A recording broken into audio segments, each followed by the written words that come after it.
Donald Trump, 29 times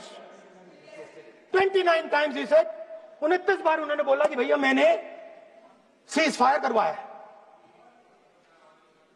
अच्छा, अगर वो झूठ बोल रहे हैं तो अपने भाषण में यहां प्रधानमंत्री कह दें कि वो झूठ बोल रहे हैं। देश के इतिहास में यह पहली बार हुआ कि जंग होते होते ही रुक गई है जी। और इस रुकावट का ऐलान हमारी सरकार, हमारी सेना नहीं करती, अमेरिका के प्रेसिडेंट करते।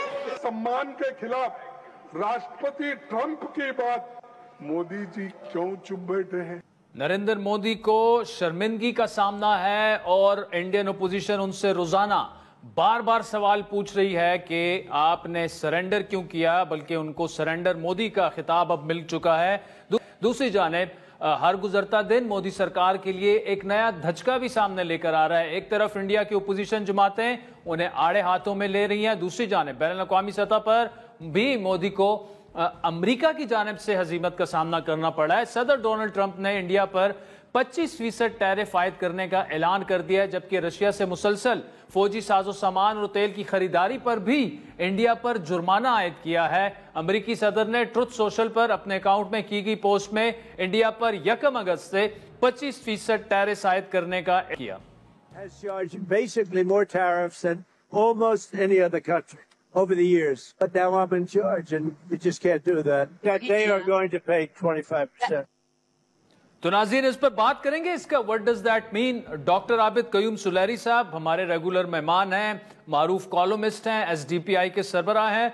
डॉक्टर साहब, आसान अल्फाज में अगर देखा जाए, एक तो ये तो हम सुन रहे हैं कि इंडिया को बड़ी हजीमत हुई है, लेकिन इसका क्या मतलब हुआ, इंडिया को इससे क्या नुकसान होगा और ये कितना सख्त फैसला है अमेरिका का?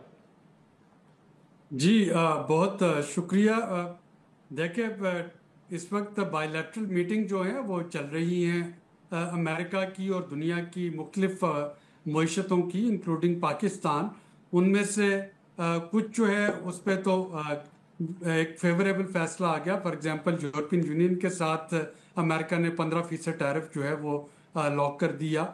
चाइना के साथ 2 महीने का जो पॉज था वो एक्सटेंड कर दिया गया, और इंडिया को सुना दिया गया कि उनके साथ मुज़ाकरात कामयाब नहीं हुए और उन पे 25% टैरिफ जो है वो बरकरार रहेगा। उसके अलावा रशिया से डील करने की वजह से उस पर एक जुर्माना भी होगा। अब अगर हम इसको देखते हैं कि इसका इम्पैक्ट क्या आ रहा है, तो इम्पैक्ट तो पहले से आना शुरू हो गया।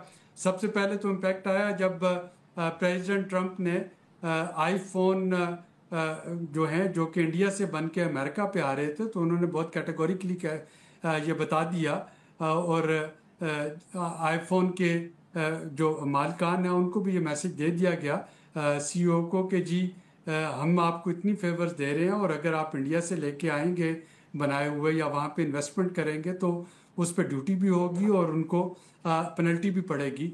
तो एक तो वो जो मुख्तलिफ अमेरिकन कंपनीज जो कि इस वक्त इंडिया में इन्वेस्टमेंट कर रही हैं या करना चाह रही हैं, एक तो उनको इसको रोल बैक करना पड़ेगा। जाहिर है कि अगले 3-3.5 साल तो सबको पता है कि फ़िलहाल इंडिया जो है वो ट्रंप की फेवर्ड नेशंस में नहीं आता।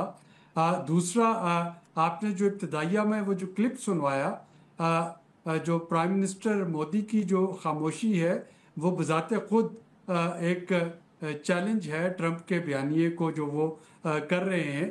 अगर मोदी जो है वो उसको इंडोर्स नहीं कर पा रहे, तो जाहिर है कि इसी वजह से इंडोर्स नहीं कर पा रहे कि ट्रंप ने वाकईतन को रोल प्ले किया उसको सीज फायर करवाने में। लेकिन मोदी खामोश रह के जो पैगाम देना चाह रहे हैं वो अगर खुल के नहीं कह रहे, तो वो ट्रंप को चैलेंज कर रहे हैं। और ट्रंप के नज़दीक ये चीज़ जो है ये भी एक ऐसी है कि एक तरफ वो उन्होंने बार बार दोहरा रहे हैं कि 2 न्यूक्लियर स्टेट्स में उन्होंने जंग नहीं होने दी, और मोदी जो है। अच्छा डॉक्टर साहब, आखिरी 2 मिनट है मेरे पास, लेकिन आपने राहुल गांधी का भी शॉट सुना जिसमें वो कह रहे हैं 29 दफा डोनाल्ड ट्रंप जो है ये कह चुके हैं कि मैंने सीज फायर कराया। अगर ये खामोश रहते हैं तो इंडिया के अंदर उनका तो बड़ी तेजी से डाउनफॉल होगा फिर। बिल्कुल, यानी मैं कह रहा हूँ कि बाहर भी डाउनफॉल होगा। ये जो मोदी की खामोशी है, ये ट्रंप के बयानिए को तस्लीम कर रही है। और अगर ट्रंप जो है, और वो वाकईतन दुरुस्त फरमा रहे हैं, हमें मालूम है कि अमेरिका ने ही ये सीज फायर करवाया है, तो जो उन्होंने अपनी डोमेस्टिक कॉन्स्टिट्यूंसी में अपना एक बड़ा स्ट्रॉन्ग रूप दिखाने की कोशिश की, एक तो वहाँ पे फेलियर हुआ, और दूसरी तरफ वो जो एक बाहर मैसेज गया कि इंडिया फेवर्ड नेशन नहीं रहा, तो जिसकी वजह से जाहिर है कि अमेरिकन कंपनीज जो हैं वो वहाँ पे आके इन्वेस्टमेंट नहीं कर रही होंगी, और जो अमेरिकन एक्सपोर्ट्स हैं उनको टैरिफ का सामना करना पड़ेगा। अमेरिकन एक्सपोर्टर्स भी नाराज़ होंगे अपनी हुकूमत से। और चौथी तरफ जो एक ह्यूमन रिसोर्सेज हैं जो कि सिलिकॉन वैली में इंडिया से जा रहे थे, उनको भी हमने देखा कि प्लेन रोड्स में उनको वापस भेजा गया जिनके कागजात नामुकम्मल थे। तो ये और हर तरफ से ट्रंप की सुबकी हो रही है, और on top of it Khalistan movement के सरबराह को जो ट्रंप की तरफ से लेटर का चले जाना, वो मेरा ख्याल है कि वो जो कहते हैं नेल इन द कॉफिन, वो आखिरी कील है इस सारे ट्रंप के मोदी के जो उसने अपने गिर्द एक हसार जो है वो चढ़ा रखा था कि American president directly Khalistan movement के सरबराह को ख़त लिख रहा है। तो इसका मतलब है कि इस वक्त वो एक जो सुपर मैचो होने का जो दावा था मोदी का, वो बुरे तरीके से पाश होता नजर आ रहा है। ठीक है, डॉक्टर आबिद कयूम सुलेरी साहब, thank you so much for joining us. नाज़रीन जरूर दीजिएगा आज के प्रोग्राम पर, ट्विटर हैंडल @आदिल शाज़ेब। इजाजत दीजिए, खुदा हाफिज।